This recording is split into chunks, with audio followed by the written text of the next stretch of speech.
This is CR, and you're listening to Coolest Reviews.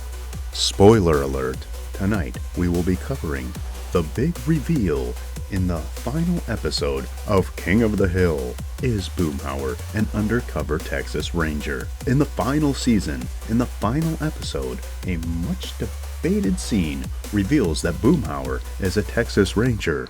We can assume that he is an undercover Texas Ranger because his friends never mention his job. But honestly, it feels like not revealing his job is just used as a gag throughout the show. Then, when they knew the show was coming to a close, they wrote down their best ideas for Boomhauer's vocation and drew one from a hat. And, of course, they drew Undercover Texas Ranger. But does this hold up? Well, there's no way I'm watching every episode under this lens to see... Oh, fine. So, we have to assume that he really is a Texas Ranger because the writers don't give any evidence that the badge is fake. And even if the writers did just pick his profession from a hat, we, as the audience, cannot be lazy and let this slide.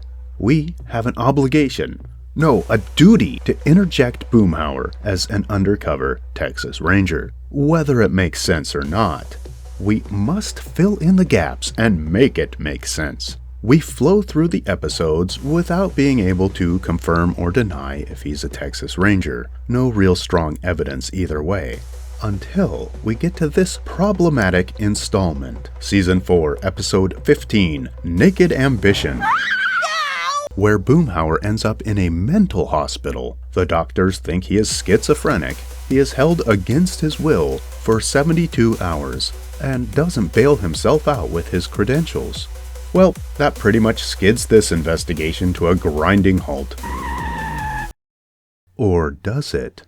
I intend to prove that this episode has some of the strongest evidence that Boomhauer is a Texas Ranger.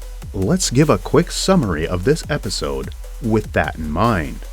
Boomhauer spends the day at the lake with his friends. When things wind down and the gang is ready to head home, Boom stays behind, even denying Bill a ride home so he can be alone.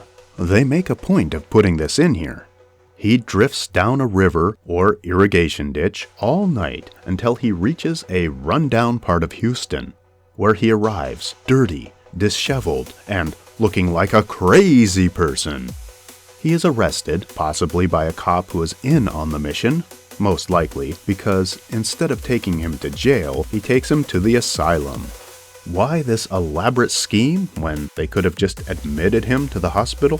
I don't know, but that's what the writers gave me to work with. So we're going with it. Maybe they wanted to make a point of publicly arresting him to give him an airtight cover. And by the way, other law enforcement agents knowing you are an undercover is the biggest liability. So even if it isn't a Boomhauer mission, he still wouldn't flash his credentials to bail himself out.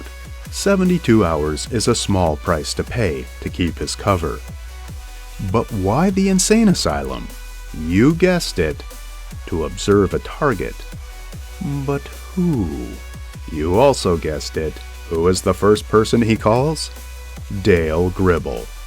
Boomhauer asks that this little mishap be kept secret from the rest of the gang, and hence lures Gribble into a hospital that is a controlled environment where he can be identified, observed, and tracked.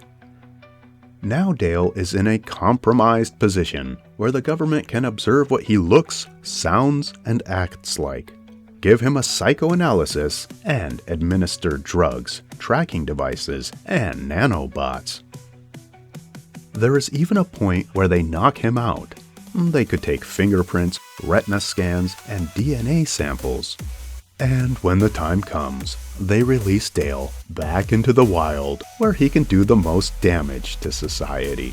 Another possible perk is that Boomhauer and Gribble seem to bond in this episode.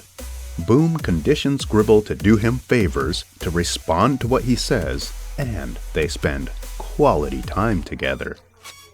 Ping pong. Yo. Although there is still one burning question that remains unanswered. Why call Bill? Maybe they wanted to psychoanalyze him too, to see how pliable he would be in aiding them with gathering intel on Dale, how willing he would be to betray Dale, or even help recruit him. Bill might not even know he was helping the Texas Rangers. In fact, it's better if he doesn't. Bill is quite the loudmouth, if you know what I mean. In any case, Bill is pliable. You would think that Boomhauer would use this to his advantage more often. Oh well.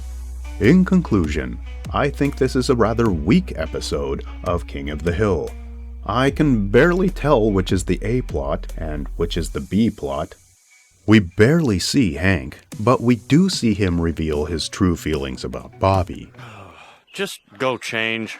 There is the best line in the whole show. That not baby fat. That permanent. But the ending is a little anticlimactic. But what do you think? What is the best episode to support that Boomhauer is an undercover Texas Ranger? Make sure to flood the comments below, because we won't know unless you comment below. And follow CR on all the things.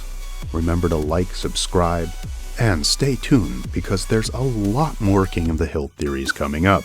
Next on the list, my personal favorite character, Dale Gribble.